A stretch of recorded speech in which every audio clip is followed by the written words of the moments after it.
Subscribe now and press the bell icon. Never miss an update from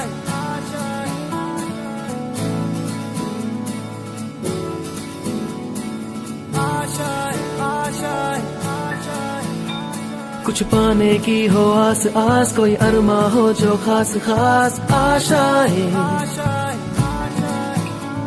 हर कोशिश में हो बार बार, करे दरियाओं को आर पार आशाएं,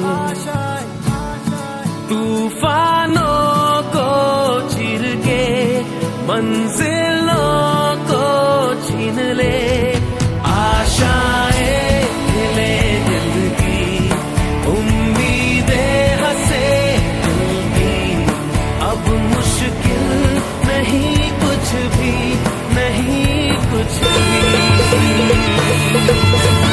आशाएं खिले दिल की, उम्मीदें हंसे दिल की, अब मुश्किल नहीं कुछ भी, नहीं कुछ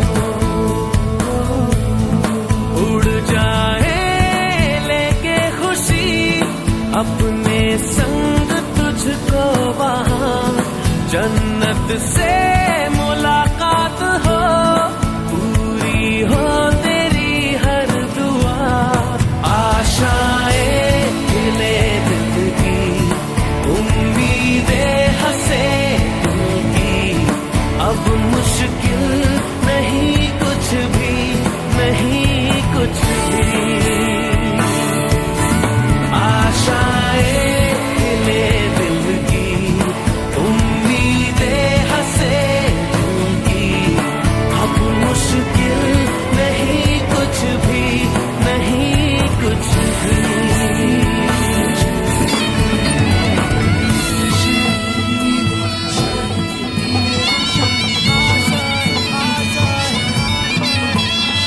गुजरे ऐसी हर रात रात हो, ख्वाहिशों से बात बात आशाएं, लेकर सूरज से आग आग, गाए जा अपना राग राग आशाएं,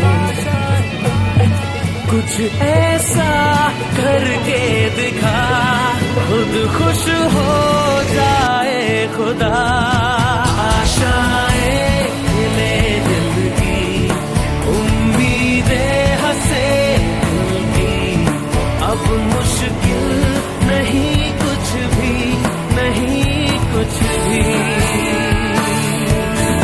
आशाएं खिले दिल की, उम्मीदें हंसे दिल की, अब मुश्किल नहीं कुछ भी, नहीं कुछ भी।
नमस्कार, मैं स्मिता पेशवर था 2008 मंच पर उपस्थित सरस्वती भगवती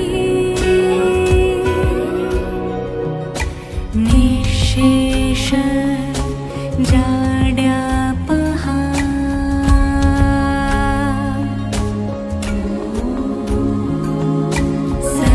सरस्वत्यै नमो नमः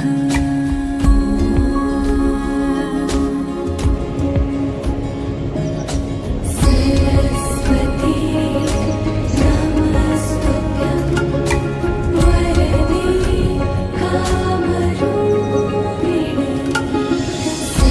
सरस्वती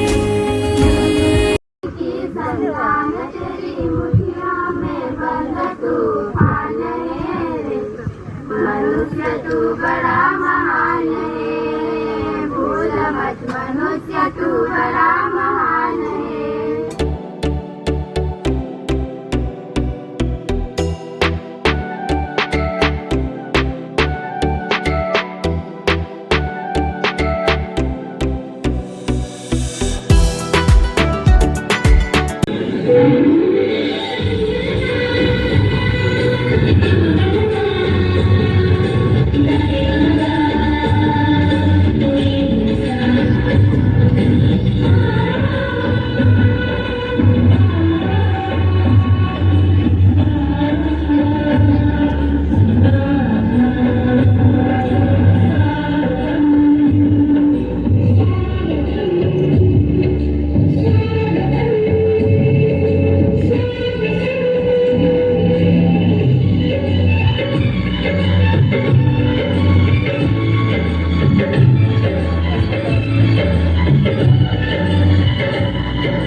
ભણવા જાશું ભાઈ, અમે ભણવા જાશું ભાઈ.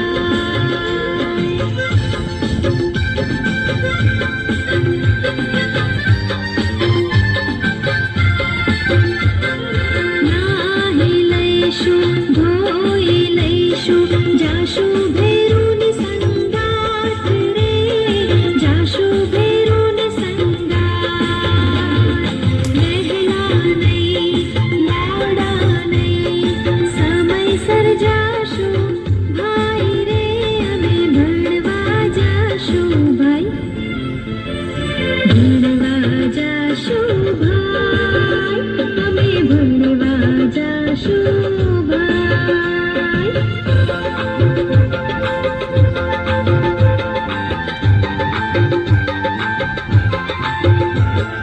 સફાઈ કરશું, પ્રાર્થના રે કરશું, ગાશું રૂડા ગીત રે, અમે ગાશું રૂડા ગીત. એકડો શીખશું, બગડો શીખશું, જીવતરનો મેળવશું જ્ઞાન રે, અમે ભણવા જાશું ભાઈ, ભણવા જાશું ભાઈ, અમે ભણવા જાશું ભાઈ, ભણવા જાશું ભાઈ, અમે ભણવા જાશું ભાઈ.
ધોરણ 10ના વિદ્યાર્થી સાધનાબેન ભરતભાઈ ઉસારા કે જેમને 89% મેળવેલ છે, તો આવી શાનદાર સિદ્ધિ મેળવવા માટે બદલે તેમને પ્રોત્સાહન ઇનામ શાળા તરફથી આપવામાં આવશે.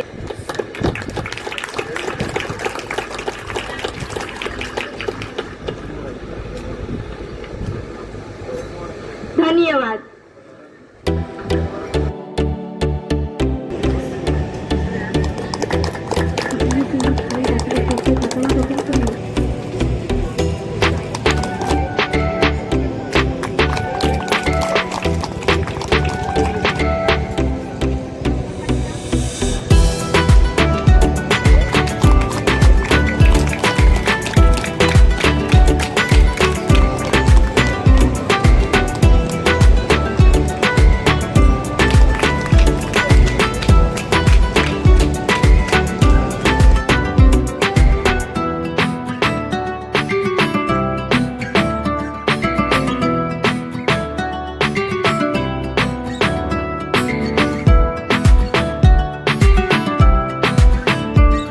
નમસ્કાર. આજના શાળા પ્રવેશોત્સવ નિમિત્તે ઉપસ્થિત મુખ્ય મહેમાન શ્રી શાળાના આચાર્ય શ્રી CRC સાહેબ, તમામ શિક્ષકો, આમંત્રિત મહેમાનો તથા જેમના માટે આ કાર્યક્રમ ઉજવાઈ રહ્યો છે તેવા તમામ નાના બાળકોને હું ગામના સરપંચ તરીકે બધાનો હાર્દિક સ્વાગત કરું છું. આજનો દિવસ આનંદનો દિવસ છે. બધા જ બાળકો માટે શિક્ષણ એ શરૂઆતનું પ્રગતિ છે. શિક્ષણ દ્વારા શિસ્ત, સંસ્કાર વગેરે બાળકો સારા ગુણો મળે છે. તો આપણે બધા જ આ પવિત્ર કાર્યક્રમ સહભાગી બનીશું. અસ્તુ. જય હિન્દ.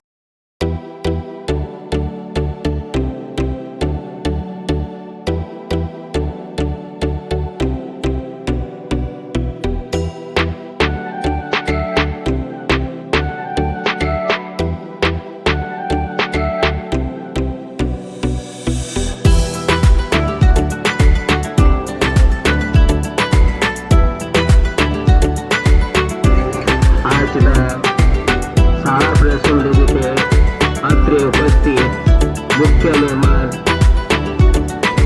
શ્રી ફોરેસ્ટ વિભાગના સભ્યો સર, ગ્રામ પંચાયતના સરપંચ શ્રીમતી મંજુલાબેન, પંચાયત સભ્ય લક્ષ્મણભાઈ. નવેશ ઉત્સવ છે.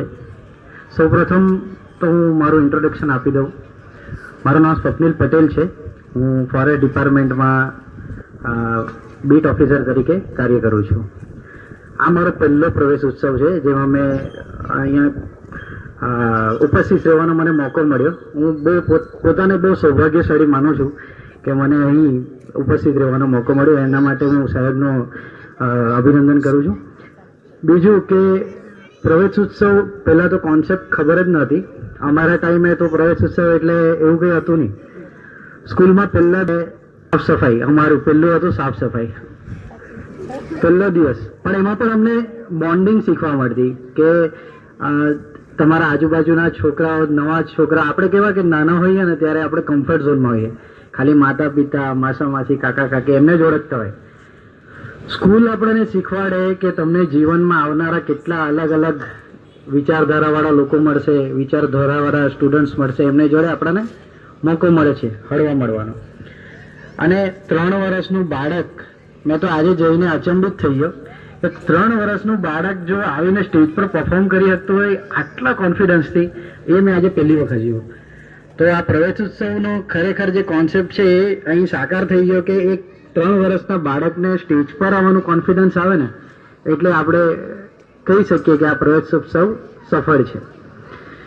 બીજું કે નાના બાળકોને આ સાહેબે કીધું તે પ્રમાણે શિક્ષકો તો એમના ઘડતર માટે મહેનત કરે જ છે, પણ આપણા માતા પિતાને પણ જિમ્મેદારી છે કે આપણું બાળક આગળ વધે તો એના પર ધ્યાન આપીએ. તો સાહેબે કીધું તેમ સ્કૂલમાં શું કરાવ્યું, શું ભણાવ્યું, એ તમે પણ થોડું એમના પાછળ ધ્યાન આપશો ને તો બાળક થોડું ડિસિપ્લિન થશે અને આગળ ભણવામાં એમનો રસ રહેશે. ટીચર્સ અને પેરેન્ટ્સને મારી એક દિલથી એમ અપીલ છે, એક મારી ઈચ્છા છે કે બાળકને ભણતર તો આપતા જ છે આપણે, પણ ભણતર સાથે અત્યારે કેવું છે ને કે ખાલી ભણતર કરતાં સ્કિલ ડેવલપમેન્ટમાં આજે વધારે જરૂરી છે સ્કિલ ડેવલપમેન્ટની. તો બાળકોને અમારા કોઈ જૂના સાહેબે જણાવેલું અમને અમારા ટાઈમે કે એટલીસ્ટ 2 હોબી પ્રત્યે એમને જાગૃત કરો, કે એટલીસ્ટ 2 હોબી, અને એ હોબીમાં દર વર્ષે ઇમ્પ્રુવમેન્ટ, એટલે કહેવાય ને કે અવ્વલ બને, પોતાના જે હોબી છે એના અંદર અવ્વલ બને એવું સ્ટુડન્ટના પાછળ એને મહેનત કરાવો, એને પ્રોત્સાહિત કરો કે આગળ જઈને સારું એવું કરી શકે. ખાલી ભણતર સાથે નહીં, પણ સ્કિલ ડેવલપ થશે ને એ ઓટોમેટિક છોકરો આગળ વધશે, છોકરો હોય કે છોકરી જે પણ આગળ વધશે. બીજું, ગ્રામજનોને અને બાળકો તો અત્યારે કેવું છે કે તમે જે કરશો એ શીખશે બાળક. ગ્રામજનો, પેરેન્ટ્સ, અહીં જે પણ મારા વડીલો, જે પણ અહીં પધારેલ મારા જે બી પંચાયતના સભ્યો છે, સરપંચશ્રી છે, એમને બધાને જ હું કહેવા માંગુ છું, એમને બાળપણમાં જ એવું કંઈ શીખવો ને કે આગળ જઈને કંઈ નવું કરી શકે. જેવું કે મારી ફિલ્ડ 1 છે એટલે 1ની જ વાત કરું એવું નથી. અમારી પહેલી અપીલ હોય કે તમે ઝાડ લગાવો, ટ્રીઝ લગાવો, એમ આ આખો દેશ વાત કરી રહ્યો છે. પણ તમે બાળપણમાં શિક્ષણમાં જઈને એ બતાવશો ને કે વૃક્ષનું શું મહત્વ છે જીવનમાં, તો એને વૃક્ષ પ્રત્યે પ્રેમ પણ વધશે અને એ જંગલ તરફ કહેવાય ને કે સારી રીતે પોતાના દિલથી એ જંગલ વધારવાનો પ્રયત્ન કરશે. તો મારે દરેક વિલેજર્સને, મારા ગ્રામજનોને એક અપીલ છે કે એટલીસ્ટ પોતાનું એક ઝાડ તો રોપો અને એને મોટું કરો. કારણ કે એ છે ને આપણને ભવિષ્યમાં અત્યારે તમે તો જોશો કે ન્યૂઝ પર આટલી બધી વાતો થાય છે, પોલ્યુશન છે, ક્લાઇમેટ ચેન્જ છે, આ બધું છે, તો વૃક્ષો આપણને ભવિષ્યમાં આપણો બચાવ કરશે એ મેટરમાં. બીજું, છોકરાઓને, છોકરીઓને, આપણા સ્ટુડન્ટ્સને અત્યારથી સ્વચ્છતા પ્રત્યે પ્રોત્સાહન આપો. સૌથી વધારે જરૂર છે અત્યારના બાળકોને આપણે સ્વચ્છતા રાખવા માટે. કહેવાય ને કે કોઈ મહાન વ્યક્તિએ કીધેલું છે કે જો તમે થોડા સમય માટે, 1 કલાક માટે તમે સાફ સફાઈ રાખવી હોય કે 1 દિવસ માટે સાફ સફાઈ રાખવી હોય ને, તો ખાલી છોકરાઓને મૂકી દો, છોકરાઓને સમજાવી દો, કરી નાખશે. પણ જો એજ્યુકેટ કરશો ને તમે, તો તમે આવતા વર્ષોમાં જોશો કે 10 વર્ષના અંદર તમારું કન્ટ્રી આખું સાફ થઈ જશે. ખાલી પોતાના ઘરને સાફ સફાઈ કરવાની એવું નહીં, પોતાનું ઘર તથી બાકીની જે બી આપણું ગામ છે ને એ સ્વચ્છ રહેશે, આપણે બી સ્વચ્છ રહેશું તો આપણે સ્વસ્થ પણ રહેશું. તો છોકરાઓને એ પ્રત્યે પણ પ્રોત્સાહન આપો કે એ સ્વચ્છતા રાખે. બીજું કે જંગલ પ્રત્યે અને ઝાડો પ્રત્યે પ્રેમ વધારો બાળકોમાં, જેથી એ લોકો વૃક્ષો વાવે અને વૃક્ષો મોટા કરે. પ્લસ મેં કીધું તેમ 2 હોબી પ્રત્યે સ્કિલ ડેવલપ કરો એમનું, કે પોતાને ગમતી હોબીની અંદર જો પોતાનું કેરિયર પરસ્યુ કરશે ને તો એ 100% આગળ વધવાનો છે. તો વધુ ટાઈમ ના લેતા આજ મારી થોડી ઘણી અપીલ હતી વિલેજર્સ અને અમારા જે પણ અહીં પધારેલ મહેમાનો છે એના માટે. અને બીજું કે અહીં મને આજે પ્રવેશોત્સવમાં આટલું સન્માન મળ્યું, મને પહેલી વખત ખરેખર બહુ આનંદ થયો કે તમે મને અહીં બોલાવીને આટલું સન્માન આપ્યું. એના માટે થેન્ક યુ સો મચ. જય હિન્દ, જય ભારત.